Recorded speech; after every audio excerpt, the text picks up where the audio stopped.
We're back. Thanks for tuning into Traders Nation. Next up is more hot stock plays and strategies with Kurt Schimmers.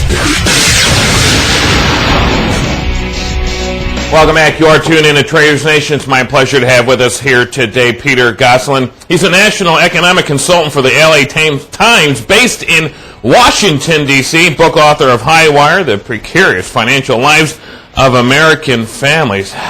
Now they got all that out. Peter, welcome to Traders Nation. How are you today? Congratulations, Kurt. It's great to be here. How did they do, Peter? How did they do? Okay. You did well. It's actually national economics correspondent. They don't hire me as a consultant. They actually have me on staff. I see. All right, so you are a correspondent. Very good, and I appreciate that. All right, as Americans, are we looking right into the deep-seated financial health and material risk? What's going on out there?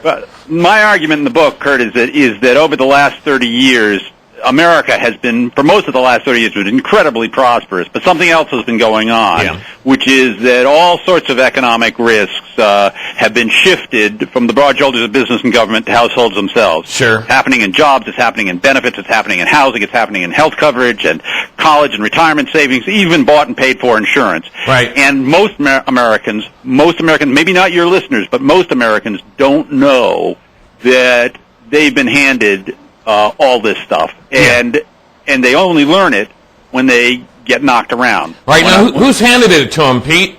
Lots of people, but what I argue in the book is most of this has happened in the relative privacy of the private sector, your relationship with your employer, and in the product and service market. I think one of the things I argue in the book is there's insurance, lots of kinds of insurance insure a lot less than they did a generation ago. And everything from health insurance to plain vanilla your homeowner's policy doesn't cover as much as it used to cover. Yeah, all right. So it's kind of like, I don't want to break it down this simple, but it's kind of like paying for a roll of toilet paper but getting less. Is that correct? I don't know.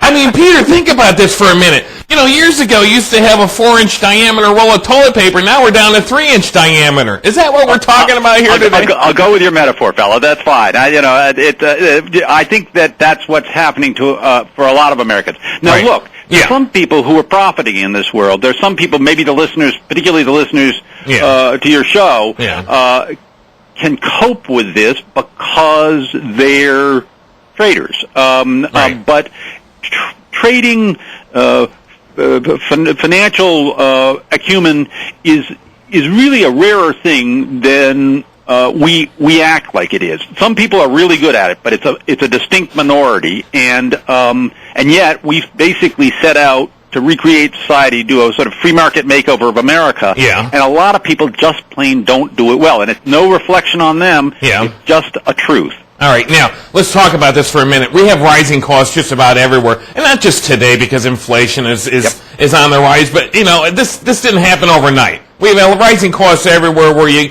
pay a little bit more and you're getting a little bit less. That's been it for over the years. How in the world can we even reverse any of that if that's possible?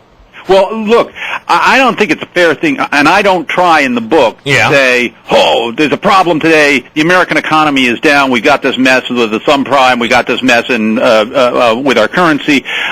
It's not fair to hit the American economy when it's down. I don't try to make judgments about, I think what's happening in the economy right now with food and fuel prices going through the roof and housing values falling through the floor, it hits American families, working families, at the worst possible time and in the worst possible way. Right. But what I write about is that over the last 30 years, even in good times, people, these kind of risks of taking big financial falls have been shunted over to people when they weren't looking. And you don't have to be a Republican, or you don't have to be a Democrat, you don't have to be a free market advocate or a big government, safety net person to agree that if you're gonna have people bearing more economic risk, they gotta know that they're bearing it so that they take the steps necessary. And one of the arguments in the book is that most of this risk got shunted over to them without their seeing it. All right, so now let's talk about this. How do people find out more? I mean, do we get government in there more? Do we have more social programs? Do we have more social awareness ad campaigns? What is it going to take, Peter? Well, look, one of the things, if I'm right about what the trends are, people have simply got to get lower to the ground. They've got to save more. They've got to they've got to avoid high leverage unless they're really good at it, or they have stomachs of steel, right? Yeah. But if I'm right about it, people have got to get lower to the ground on these things. But the other thing is, one of the points I hope people take away from the book is that there are some risks that simply you can't bear yourself. Healthcare is a classic example. A family can be spending a few $100s one year and get hit with a medical event and be spending a few $100,000 the next year. Sure. Even the fanciest trader, even the best saver, can't figure out how you save for that. That's something that we invented insurance for it, but the way insurance is going and the way social insurance is going, the sort of stuff that government provides you, both of them are providing you less protection than they used to. Right, all right. So is it a matter of self-education? I mean, it comes down to doing our own due diligence and being smart consumers once again, instead of expecting other people to be smart for us. Given if I'm right about the trends, people have got to really protect their flanks. But I just think that you're asking a hell of a lot of people to do their job well, raise their kids, maintain their house, plus be an investment banker, an insurance broker, know everything about, for example, the construction trades in their area, so that they know how much it costs to replace their houses. Yes, on any one of those tasks, people could do a good job. You put it all into one big pot, you're asking people to do a hell of a lot of things well, and a lot of people, a substantial fraction of Americans, just aren't going to do it, so that you end up with people getting hurt when they're hit by economic setbacks like a layoff or a job-stopping illness or any of the things that the setbacks that life can deal you in the course of a work life. Well, Peter, it might come down to integrity and honor anymore. It used to be a time where you could trust a construction company to do the job and to do it right, but I don't know if that's the case anymore. Where I wonder on that score is looking at your homeowner's insurance. One of the things that has happened is the very nature of homeowner's insurance has changed. So you've got to know how much it costs to replace your house. It used to be that a homeowner's policy, the most popular homeowner's policy, would say your house burns down, blown over by a twister, we replace it. Right. No questions asked. Right. Now, they insure you up to a dollar amount plus a little more over that. Sure. But you've got to pick the dollar amount. Well, do you know what the cost of plywood is in your neighborhood? Do you know what plumbers are getting? Do you know what carpenters are getting? No. So the burden's shifted back to the homeowner.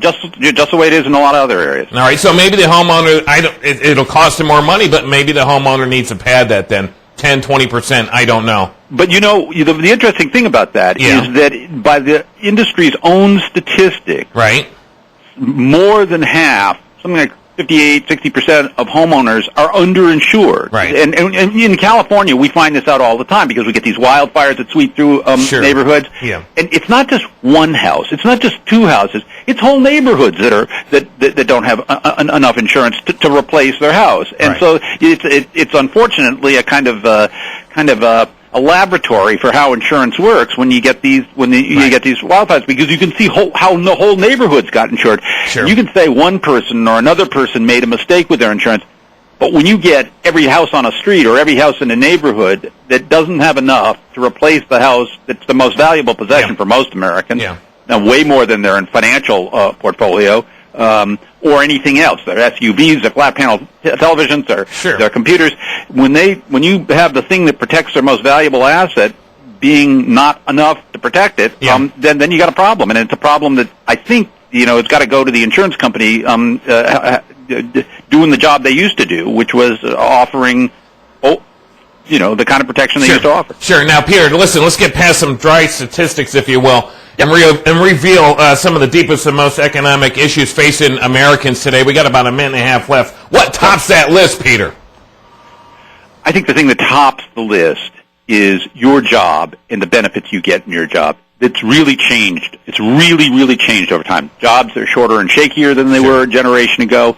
Employers, your benefits, the benefits you get from your employer, that's the safety net that really matters to most working Americans. It's not the stuff that you hear the politicians talking about all the time. It's Medicare or Social Security. That's for retired people. Right. It's those benefits, and your grab on those benefits is weakened from where it was 20, 30 years ago because of a series of Supreme Court decisions and Federal Appeals Court decisions. You got to look closely at that stuff because you've got less coverage than you used to have. Right. All right. If there's one thing in Highwire, of course, what would it be that really stands out you want people to know about? Well, I tell you, one of the things I do is I wanted to test whether smart people can take care of these problems. So I went out and I interviewed all the Nobel Prize winners in economics and asked them how they handled their finances. And you know what? They made the same mistakes the rest of us make. The guy who invented modern portfolio theory that I bet you talk a lot about on this show, he himself didn't do a very good job of diversifying when he was asked to diversify his 401k account. So that I think that the fact of the matter is these are chaps that are amazingly complex. Peter, we're out of time. A number of Americans who can do them, but not all of them. We're out of time. Peter Gosselin, folks. Highwire, the precarious financial lives of American families. Get it, Barnes & Noble, Amazon.com, your favorite bookstore. Peter, thanks for being with us here today. Yeah, it was great. It was great. You're more than welcome. All right, stay tuned.